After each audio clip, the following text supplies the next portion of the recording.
యోసేపుకు 11 మంది సహోదరులు. ఆ 11 మంది కంటే అత్యధికంగా యోసేపు దీవించబడిన కారణం తెలుసా? యోసేపు నీతిగా జీవించాడు, యథార్థంగా జీవించాడు, దేవునికి దగ్గరగా జీవించాడు. ఫలితము దేవుడు యోసేపును బహుగా ఆశీర్వదించాడు.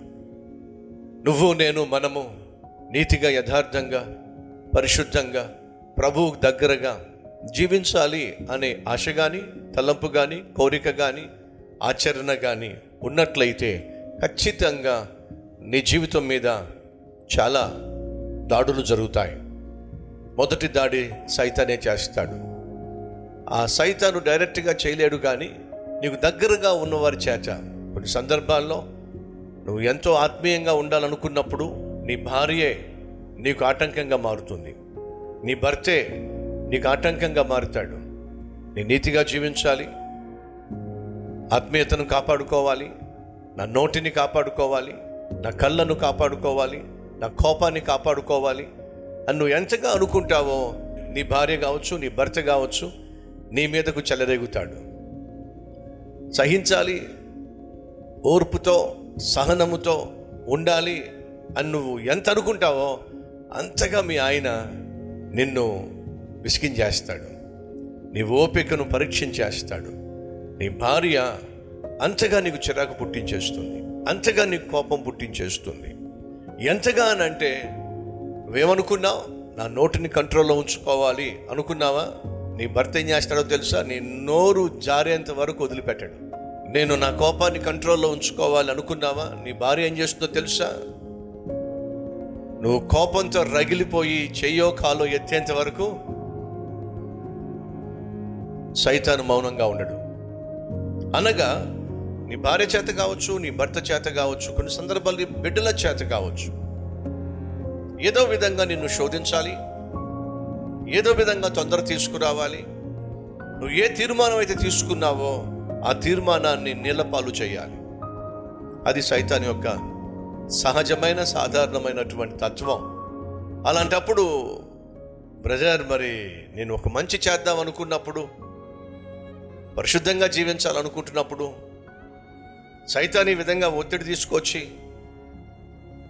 నేను తీసుకున్న తీర్మానాలన్నింటినీ కూడా పాడు చేస్తున్నట్లయితే ఇక తీసుకున్న తీర్మానాలు ఏ విధంగా క్రియల్లో పెట్టగలను? దయచేసి గమనించండి, బైబిల్ సెలవిస్తుంది, లోకములో ఉన్నవాని కంటే నీలో ఉన్నవాడు బహు గొప్పవాడు అని బైబిల్ సెలవిస్తుంది. దయచేసి వినండి, నీలో నీ ఆత్మ ఉంది, అలాగే నువ్వు ఒక శరీరం కలిగి ఉన్నావు. నీలో శరీర తత్వము ఉంది, ఆత్మీయ తత్వము ఉంది. ఇప్పుడు ఒక ప్రశ్న, ప్రతిరోజు మీరు నల్ల కుక్కకి 3 పూట్ల భోజనం పెడుతున్నారు, తెల్ల కుక్కకి 2 రోజులకు ఒకసారో 3 రోజులకు ఒకసారో భోజనం పెడుతున్నారు. నల్ల కుక్కకేమో ప్రతిరోజు 3 పూట్ల పెట్టేస్తున్నారు, తెల్ల కుక్కకేమో 2 రోజులకో 3 రోజులకో ఒకసారి భోజనం పెడుతున్నారు. ఇప్పుడు నేను అడుగుతున్నాను, ఏ కుక్క బలంగా తయారవుతుందో చెప్పండి. నల్ల కుక్క, తెల్ల కుక్క? నల్ల కుక్కే బలంగా తయారవుతుంది. ఒకవేళ ఈ నల్ల కుక్కకు తెల్ల కుక్కకు మధ్య కొట్లాట జరిగిందనుకోండి, ఏ కుక్క గెలుస్తుందో చెప్పండి. నల్ల కుక్క, తెల్ల కుక్క? నల్ల కుక్కే గెలుస్తుంది. ఎందుకు నల్ల కుక్క గెలుస్తుంది చెప్పాలి. ప్రతిరోజు దానికి మేతేశారు కాబట్టి. ఒప్పుకుంటారా?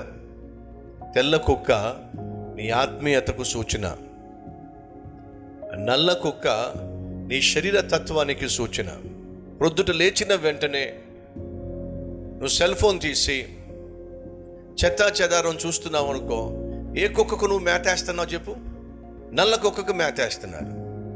టీవీ చూడడం, పనికి మాలిన సీరియళ్ళు చూడడం, సినిమాలు చూడడం, సమయాన్ని వేస్ట్ చేసుకోవడం, ఇదంతా మీరు చేస్తున్నప్పుడు ఏ కుక్కకు మీరు మేతేస్తున్నారు? నల్ల కుక్కకు మేతేస్తున్నారు.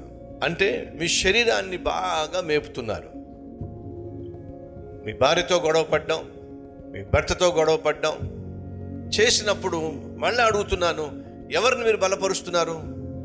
నల్ల కుక్కనే బలపరుస్తున్నారు, మీ శరీరాన్ని బలపరుస్తున్నారు. అలా కాకుండా ఉదయం లేచిన వెంటనే మోకాళ్ళ మీద పడి దేవునితో సమయం గడుపుతున్నారు అనుకోండి, ఇప్పుడు ఎవరిని బలపరుస్తున్నారు మీరు? చెప్పండి. మీ ఆత్మీయతను బలపరుస్తున్నారు అనగా ఇందాక నేను చెప్పిన సాదృశ్యంలో తెల్ల కుక్కను బలపరుస్తున్నారు.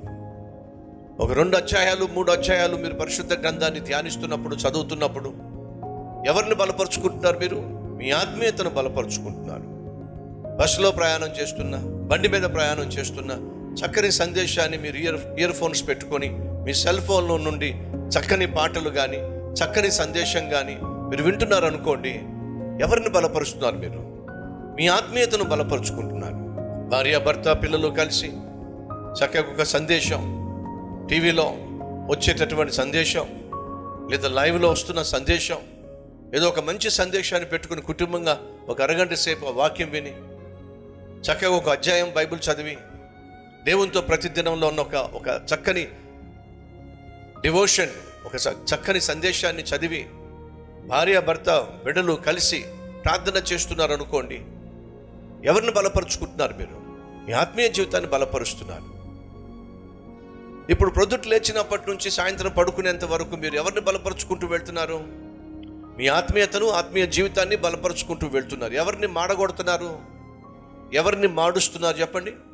మీ శరీరాన్ని మార్చేస్తున్నారు, అనగా శరీర సంబంధమైన జీవితాన్ని మార్చేస్తున్నారు. నల్ల కుక్కను మీరు మార్చేశారనుకోండి, తెల్ల కుక్కను మీరు బాగా మేపారనుకోండి, వీళ్ళిద్దరికీ కొట్లాటైంది అనుకోండి. ఇప్పుడు చెప్పండి, ఎవరు గెలుస్తారు? తెల్ల కుక్కే గెలుస్తుంది. కారణం ఏమిటి? ప్రొద్దుట లేస్తే మీరు మీ ఆత్మీయ జీవితాన్ని బలపరుచుకునే ప్రయత్నం చేస్తున్నారు. మీరు ప్రతిరోజు ఆలోచన చేయండి. మీరు లేచినప్పటి నుంచి సాయంత్రం పడుకునేంత వరకు నల్ల కుక్కకు మేతేస్తున్నారా, తెల్ల కుక్కకు మేతేస్తున్నారా? ఆలోచించుకుంటూ వెళ్ళండి. చక్కగా వాక్యం చదువుతున్నప్పుడు మీకు ఒక ధైర్యం, నేను తెల్ల కుక్కకు మేతేస్తున్నా. భోజనమే కాదు, మధ్యలో మనం మజ్జిగ తాగొచ్చు, నిమ్మరసం తాగొచ్చు, మామిడి పండు తినొచ్చు, జామ పండు తినొచ్చు. ఇవన్నీ ఏం చేస్తాయి చెప్పండి? మీ శరీరాన్ని బలాన్ని ఇస్తున్నాయి. అలా ఒక చక్కని సాంగ్ విన్నారు, ఒక మంచి పాట పాడుకున్నారు, ఒక చక్కని షార్ట్స్ సందేశాన్ని విన్నారు. ఇవన్నీ ఏం చేస్తున్నాయి? టిట్ బిట్స్, మీ యొక్క ఆత్మీయ జీవితానికి కావలసినటువంటి స్నాక్స్ లాంటివి. కానీ ఈరోజు సెల్ ఫోన్ ద్వారా ఎంతగా సమయాన్ని పాడు చేసుకుంటున్నాము. చెత్తా చెదారం, ఉపయోగం లేనటువంటి విషయాలు. అవి నీ కళ్ళను పవిత్రంగా కాపాడవు, నీ తలంపును పవిత్రంగా కాపాడదు, నీ ఆలోచనలను పవిత్రంగా ఉంచనివ్వదు, నీ సమయాన్ని సరిగా ఉపయోగించనివ్వదు, నీ ఆత్మీయ జీవితాన్ని బలంగా ఉండనివ్వదు, ఫలితంగా దేవుని సన్నిధిని అనుభవించనివ్వదు, దేవునితో కనెక్షన్ కలిగి ఉండకుండా చేస్తుంది. అయినా దాన్ని బడి ఏడుస్తూ ఉంటాం మనం. సెల్ ఫోన్కి ఇచ్చేటటువంటి విలువ నువ్వు ఎందుకని బైబిల్కి ఇవ్వటం లేదు? ఒకసారి ఆలోచించు. దేవుడి సందేశం ద్వారా నాతో మాట్లాడాడు బ్రదర్ అన్నవారు ఉంటే మీ హస్తాన్ని ప్రభువుకు చూపించి ఉన్న ఫలానా ప్రార్థన చేయి.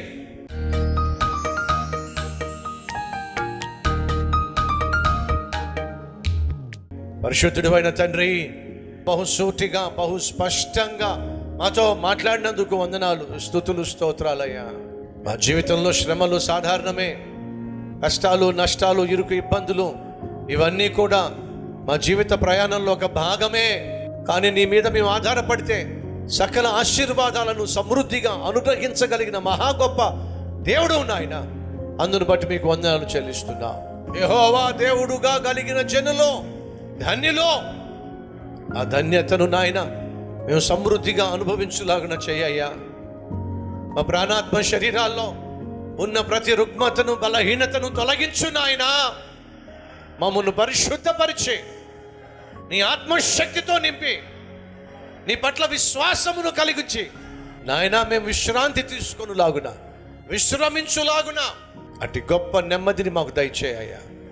యవ్వన బిడ్డలందరినీ నాయన ప్రత్యేకంగా అభిషేకించి ఆశీర్వదించి నాయన వారిని ఆత్మీయతతో నింపి రాబోయే కాలం కొరకు సిద్ధపరచుమని యేసునామం పేరట వేడుకుంటున్నాం తండ్రి, ఆమెన్.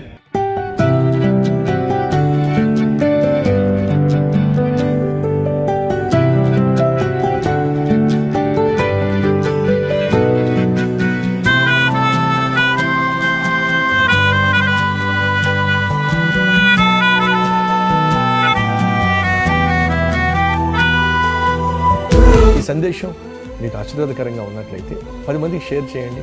లైక్ చేయండి, మంచి కామెంట్ పెట్టండి. మళ్ళీ రేపు కలుసుకుందాం. సరే.